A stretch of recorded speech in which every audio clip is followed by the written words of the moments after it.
Town হলে খাদি মেলা বসেছে। কাল চলে গেছিলাম। ঢুকতেই মাটির জিনিসের স্টল দেখো, সব জিনিসগুলো কত সুন্দর। হঠাৎ বন্ধু শ্যামার সাথে দেখা, ওরও স্টল রয়েছে মেলায়। এদিকে সাংস্কৃতিক অনুষ্ঠান হচ্ছে। এইদিকে দেখো কাঠের জিনিসগুলো কত সুন্দর। আমি একটা গণপতি নিলাম, আর বাবু বরবউটা নিল। এই যে শ্যামার স্টল এটা। ভিতরে আরও অনেক দোকান রয়েছে।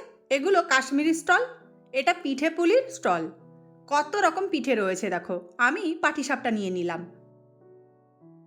এই স্টলটা সবচেয়ে সুন্দর। এখানে কতগুলো শাড়িও দেখলাম। 1600 টাকা করে বলছিল ভাগলপুরি কোটা সিল্ক।